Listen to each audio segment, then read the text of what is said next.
Good morning, student. Today we are going to start our new chapter, chapter number 8, Public Finance in India. In this chapter, we will learn about the functions of government, meaning and nature of public finance, definition of public finance, and difference between public finance and private finance. Public finance means public finance in India. In this word, public and finance, which about the public and finance. Public का meaning है, public means government authority, and finance obviously meaning finance means money, and public means government authority. Government authority means which authority? Central government, state government or local authority. And finance means money. Money means जो ये government है, government authority जो है, central government है, state government है, local authority means municipal corporation है, नगर पालिका, महानगर पालिका, ये जो लोकल अथॉरिटीज़ है, ये लोकल अथॉरिटी का जो भी एक्सपेंस है, एक्सपेंडिचर है, रेवेन्यू है, डेप्ट है, ये इसके बारे में जो भी इंफॉर्मेशन है, जो भी है इसका, इनका जो एक्सपेंडिचर है, रेवेन्यू है, डेप्थ है, इसको ये क्या बोला जाता है? फाइनेंस. मतलब ये जो लोकल अथॉरिटी है, गवर्नमेंट की अथॉरिटी है, ये गवर्नमेंट की अथॉरिटी जो एक्सपेंडिचर करती है, रेवेन्यू कलेक्ट करती है, डेप्थ लेती है, एक्सटर्नल इंटरनल, ये सबको क्या बोला जाता है? Public finance. मतलब पब्लिक फाइनेंस इंडिया, मतलब इंडिया में जो गवर्नमेंट अथॉरिटी है, जो सेंट्रल गवर्नमेंट है, स्टेट गवर्नमेंट है, लोकल अथॉरिटी है, ये लोकल अथॉरिटी या गवर्नमेंट अथॉरिटी जो है वो क्या एक्सपेंस करती है, क्या रेवेन्यू कलेक्ट करती है, क्या डेप्थ उनके पास, कहाँ से उन्होंने एक्सटर्नल इंटरनल क्या डेप्थ उन्होंने कहाँ से कलेक्ट किया है, इसके बारे में इंफॉर्मेशन हम पब्लिक फाइनेंस इन इंडिया ये जो लेसन है, इस लेसन में करने वाले. तो सेकंड जो अभी ये जो हमने देखा अभी कि पब्लिक फाइनेंस इन इंडिया, इसमें पब्लिक और फाइनेंस, ये जो गवर्नमेंट अथॉरिटी जो है, ये गवर्नमेंट अथॉरिटी को क्या करना पड़ता है? दो टाइप्स के फंक्शंस करने पड़ते हैं. तो गवर्नमेंट के functions this functions of the government can be classified है. जो गवर्नमेंट के फंक्शंस है, मतलब जो एक्सपेंडिचर उनको करना पड़ता है, वो गवर्नमेंट के फंक्शंस के लिए उनको कोई भी काम करने के लिए हमको क्या लगता है? पहले जो भी है वो मनी चाहिए. तो मनी चाहिए तो जो भी फंक्शंस है, वो फंक्शंस कौन से हैं? ऑब्लिगेटरी फंक्शंस हैं. Second is a optional function. Obligatory functions ऐसे होते कि जो गवर्नमेंट को करने ही पड़ते. Protection from external attack, maintaining internal law and order are obligatory functions of the government. ये जो ऑब्लिगेटरी फंक्शंस है वो गवर्नमेंट को they should have to do that obligatory function. मतलब गवर्नमेंट को ये जो फंक्शंस है, ये जो काम है, वो परफॉर्म करने ही पड़ते हैं उनकी मतलब जो भी कंट्री है उनको. That is called obligatory function. अभी ये जो ऑब्लिगेटरी फंक्शंस है उसमें क्या आता है? Protection from external attack.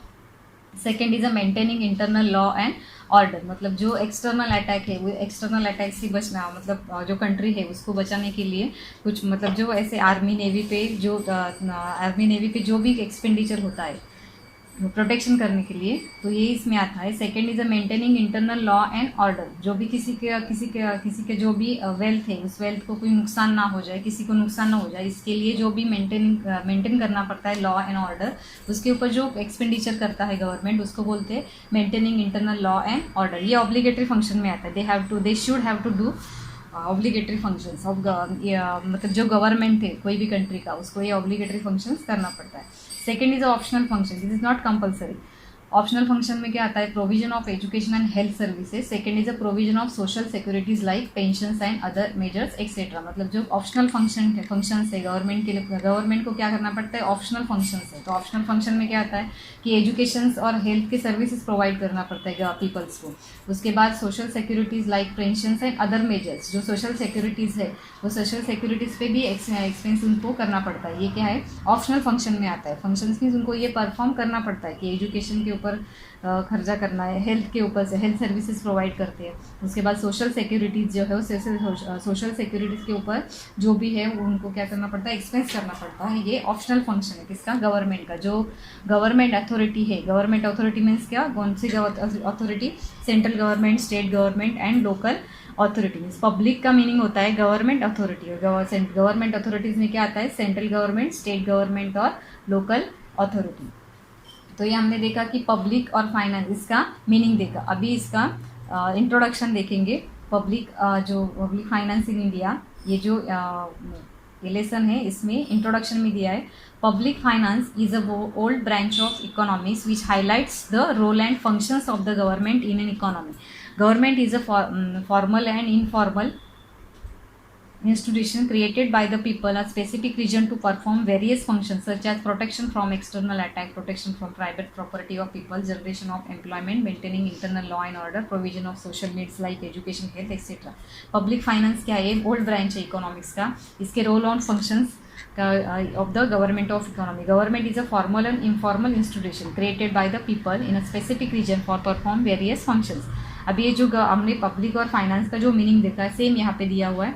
और obligatory function, there are two types of can be classified. दो गवर्नमेंट के जो फंक्शंस है वो दो टाइप में डिवाइड होते हैं. ऑब्लिगेटरी फंक्शंस हैं, ऑप्शनल फंक्शन. जैसे obligatory functions means they have to do, must have to do, government must have to do that functions, protection from external attack, maintaining internal law and order, and obligatory functions of the government. ये obligatory function है. second is optional function, provision of education and health service. Same अभी जो देखा हमने, provision education का health service provide करना, social securities को, social securities like pension and other welfare के जो भी प्रोग्राम्स है वो प्रोवाइड, वेलफेयर के स्कीम्स प्रोवाइड करना, ये किस में आता है? ऑप्शनल फंक्शंस हैं.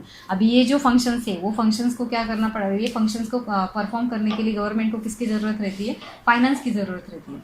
ये फाइनेंस कहाँ से कलेक्ट करते हैं? फिर वो रेवेन्यू है, डेप्थ है. अगर एक्सपेंडिचर ज़्यादा है और रेवेन्यू कम है तो वहाँ उनको क्या करना पड़ता है? डेप्थ भी वहाँ से लेना पड़ता है. समझो यहाँ पे ये ज़्यादा है एक्सपेंडिचर, उस जो ऑब्लिगेटरी फंक्शंस और जो ऑप्शनल फंक्शन है उसको करने के लिए एक्सपेंडिचर उसके लिए ज़्यादा हो रहा है, लेकिन रेवेन्यू मीन्स क्या?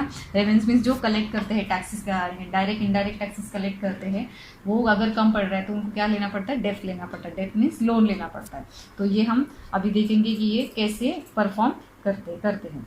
तो first is meaning and nature of public finance. To perform the above mentioned functions adequately and efficiently, any government needs fund which can be received from various sources. The concept of public finance is a combination of two words, public and finance. जो अभी हमने देखा कि public का meaning क्या है, finance का meaning क्या है. is a collective for the individuals. Actually public का meaning क्या होता है? the collective of individuals.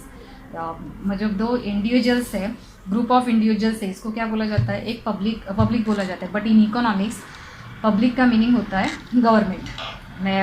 Public का मीनिंग होता है government. Finance simply means income and expenditure. This public finance is nothing but study of the principle of income and expenditure of the government is central, state and local level. This study is done under public finance branch in economics. में finance का meaning रहता है income and expenditure. This public finance मतलब income and expenditure किसका? जो local authorities, जो government authorities है उनका इनकम एंड एक्सपेंडिचर. अभी this study is under the public finance branch in economy. जो पब्लिक फाइनेंस इन इकोनॉमिक्स का जो ब्रांच है इसमें इनकम और एक्सपेंडिचर गवर्नमेंट का जो है उसके बारे में स्टडी यहाँ पे इस जो से ब्रांच है इकोनॉमिक्स का इसमें किया जाता है. The definition of, next point is the definition of public finance. Different economists have defined public finance in their own ways. Let us study about this definition. First, definition given by according to Hughes Dalton.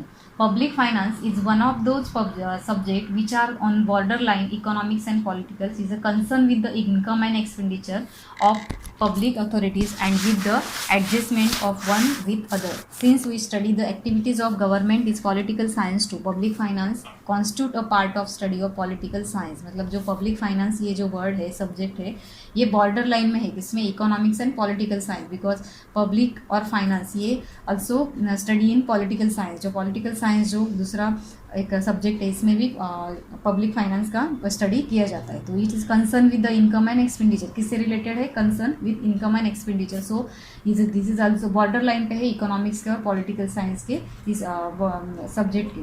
So since we study the activities of the government in political science too, public finance also constitute a part of study of political science. मतलब public finance ये जो subject है ये subject also study in a political science. ऐसा यहाँ पे huge Dalton जो है इन्होंने यहाँ पे एक डेफिनेशन दिया.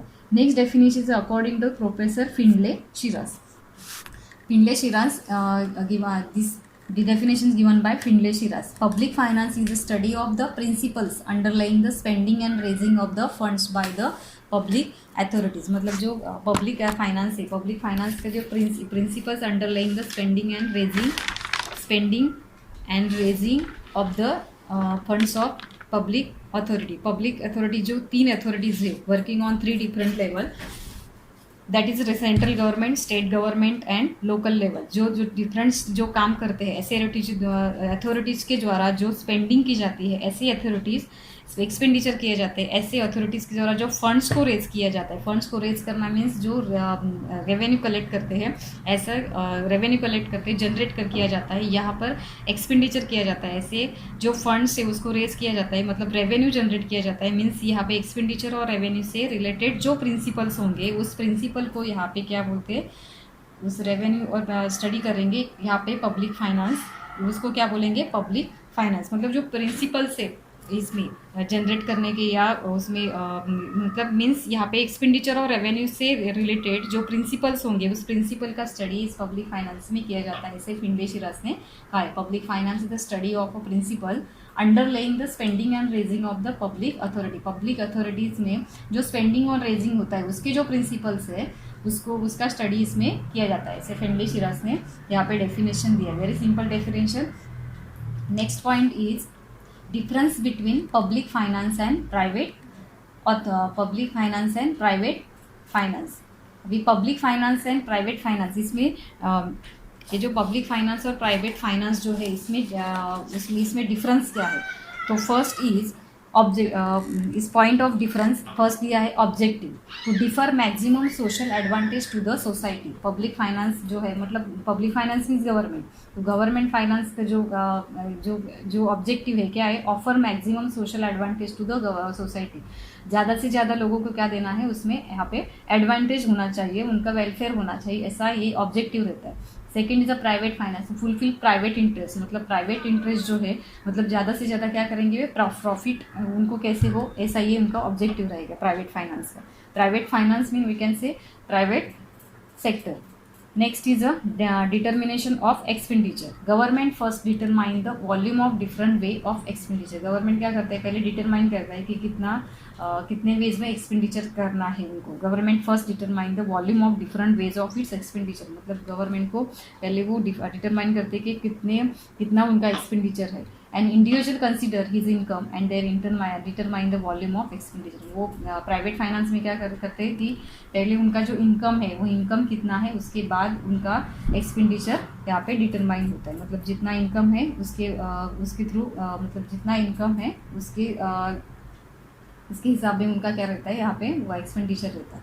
Third point is a credit status, high degree of credit in the market, मतलब इनका जो क्रेडिट रहता है वो कैसे रहता है, हाई रहता है, बहुत ज़्यादा क्रेडिट रहता है। उसके बाद credit of private individuals is a limited, इनका जो क्रेडिट रहता है वो बहुत प्राइवेट इंडिविजुअल का कम रहता है। उसके बाद right of print currency, the government can print notes and through reserve bank of India.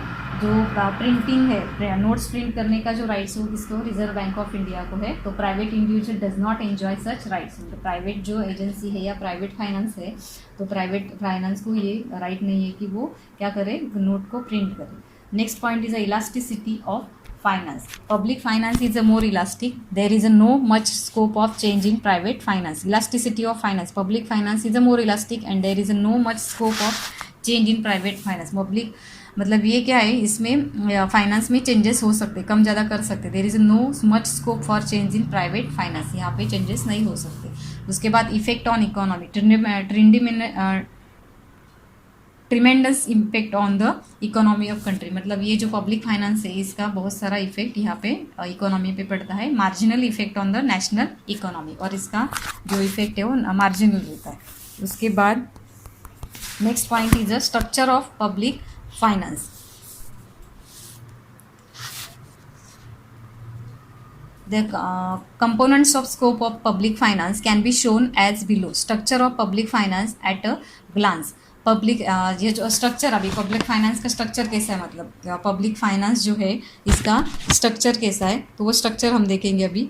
यहाँ पे public expenditure, public revenue, public डेप्थ, fiscal policy and financial administration, ये क्या है structure of at a glance. ये पूरा यहाँ पे एक शॉर्टकट में पूरा जो ये लेसन में जो भी पॉइंट्स है वो सब पॉइंट्स यहाँ पे दिया हुआ, इसका शॉर्टकट में पूरा डिटेल्स यहाँ पे दिया हुआ।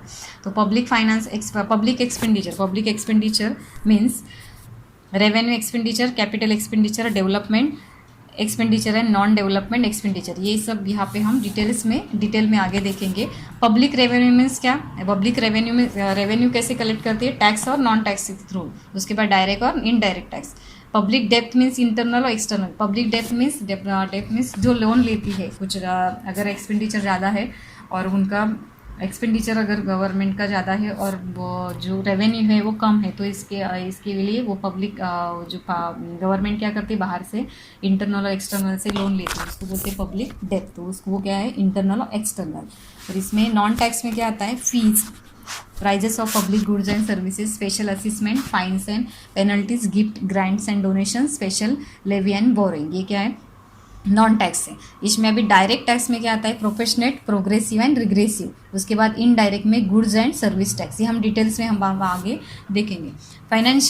फिजिकल पॉलिसी में public expenditure, public revenue and public depth. और उसके बाद फाइनेंशियल एडमिनिस्ट्रेशन में revenue expenditure and depth policy for the overall growth, ये क्या है? फाइनेंशियल एडमिनिस्ट्रेशन है। फाइनेंशियल एडमिनिस्ट्रेशन में revenue expenditure and depth policy for the overall growth. जो फाइनेंशियल एडमिनिस्ट्रेशन क्या करता है कि revenue expenditure and depth policy for the overall growth, ये जो गवर्नमेंट है, गवर्नमेंट का ग्रोथ होने के लिए जो एक्सपेंडिचर का पॉलिसी और डेप्थ का पॉलिसी है, उसके लिए ये एडमिनिस्ट्रेशन क्रिएट किया गया है। ये स्ट्रक्चर है पब्लिक फाइनेंस का। Public first point is a public expenditure, second revenue, third is a public डेप्थ, fiscal policy and financial administration. ये पूरा हम डिटेल में नेक्स्ट पॉइंट में देखेंगे। पहला पॉइंट था वो public expenditure. Public expenditure means public expenditure is that expenditure which incurred by the public authority. Public authority means central, state and local bodies. Central government, state government and local body. Local body means महानगर पालिका and नगर पालिका. For protection of their citizens, for satisfying their collecting needs and for promoting their economic and social welfare. ये जो government authority है, उस government authority क्या करते हैं? प्रोटेक्शन ऑफ देयर सिटीजन्स, उसमें रहने वाले जो सिटीजन्स हैं उसके जो नीड्स है, कलेक्टिव नीड्स को सेटिस्फाई करने के लिए, वहाँ के उनके प्रोटेक्शन के लिए जो भी एक्सपेंडिचर किया जाता है उसको बोलते हैं पब्लिक एक्सपेंडिचर। सोशल वेलफेयर के लिए होता है। Till 20th century the majority of the government had adopted a policy of laissez-faire. Under this policy the functions of government were restricted to the obligatory functions, but the modern government not only perform the obligatory functions such as defense and civil administration, but also perform optional functions or promotional social and economic activity of their countries. Therefore, study of public expenditure is an important part of the study of the public finance. अब ये public finance जो है वो public finance means public means कौन? Government. जो government में central government, state government और local bodies, ये क्या करती है? पब्लिक एक्सपेंडिचर करती है। तो 20th century तक जो majority government had adopted a policy of laissez-faire policy. Under this policy the functions of government were restricted to the obligatory functions. मतलब जो 20th century तक था वो ये laissez-faire पॉलिसी में क्या है? ऑब्लिगेटरी फंक्शंस ही ओनली करते थे। बट द मॉडर्न गवर्नमेंट, अभी जो गवर्नमेंट है वो गवर्नमेंट क्या करती है? जो ऑप्शनल फंक्शंस जो है ऑप्शनल फंक्शन भी करते हैं। तो ऑप्शनल फंक्शंस में हमने देखा था कि optional functions means provision of education and health services, provision of social security like pensions and other welfares, ये भी उनको करने पड़ते थे। इसके लिए पब्लिक एक्सपेंडिचर लगता है। अभी एक पब्लिक एक्सपेंडिचर का classification, difference economists have classified public expenditure on different basis. We shall now study some of important classification of the public expenditure: revenue expenditure, capital expenditure and development expenditure. Actually this classification of public expenditure is omit from your this year, but we will study. Different economists have classified public expenditure on different basis. We study about the important classification of public. Revenue expenditure है, capital expenditure है, and third is a development expenditure, non-development expenditure. First, revenue expenditure of the government is for the incurred carrying out day-to-day functions of the government department and various services. It is incurred regularly. For example, administration cost of the government, salaries, allowance and pensions of government employees, medical and public health service. मतलब revenue expenditure means revenue expenditure is the government is for the incurred day-to-day functions जो government के चलते हैं, जैसे salaries देना या salaries allowance देना, pensions देना एम्प्लॉय का, medical and public health services जो प्रोवाइड किया जाता है, जैसे पोलियो का डोज वगैरह दिया जाता है, तो ये क्या हो गया, इनका डेली डे टू डे उनका जो एक्सपेंस है उसके लिए रेवेन्यू एक्सपेंडिचर, ये उसको बोलते हैं revenue expenditure. Next is a capital expenditure. Capital expenditure of the government is a expenditure for progress and development of country. For example, huge investment in different development projects, loan granted to the state government and government companies, repayment of government loan, etc. Capital expenditure means ऐसे capital expenditure government expenditure progress and development के लिए जो country expense करती है उसको बोलते हैं capital expenditure. जैसे अभी हिमाचल प्रदेश में अभी जो एक टनल बना है, जैसे अटल टनल जो बना है, वो ऐसे जो गवर्नमेंट एक्सपेंडिचर करती है उसको बोलते हैं capital expenditure. Government companies, repayment of government, जो कंपनीज है गवर्नमेंट की उसके ग्रोथ और डेवलपमेंट के लिए अगर कुछ एक्सपेंस करती है, that is called capital expenditure. कोई रोड बनाना है, ब्रिज बनाना है, उसके लिए जो गवर्नमेंट कैपिटल एक्सपेंडिचर करती, स्टेट को भी प्रोवाइड करती है कुछ, जो कैपिटल जो स्टेट को प्रोवाइड करती है उसको बोलते हैं capital expenditure. Next is a development expenditure. Development expenditure is a protective in nature, in the expenditure which result generation of employment, increase in the protection, price stability is known as a development expenditure. For example, expenditure on health, education, industrial development, social welfare, research and development, ये इसके लिए जो खर्चा किया जाता है उसको बोलते हैं डेवलपमेंट एक्सपेंडिचर. डेवलपमेंट के लिए जो एक्सपेंडिचर गवर्नमेंट करती है उसको बोलते हैं development expenditure. Next point is a non development expenditure. On the other hand, the government expenditure which does not yield any direct productive impact on country is called non-development expenditure. For example, administration cost, war expenditure, etc. These are unproductive nature. मतलब जिसके बाद कोई भी profit government को नहीं मिलता है, that is called unproductive. जैसे वॉर में जो एक्सपेंडिचर होता है, एडमिनिस्ट्रेशन कॉस्ट, वॉर एक्सपेंडिचर, ऐसे जो एक्सपेंडिचर होते हैं उसको बोलते हैं non development expenditure. Next point we will learn in another video. Thank you.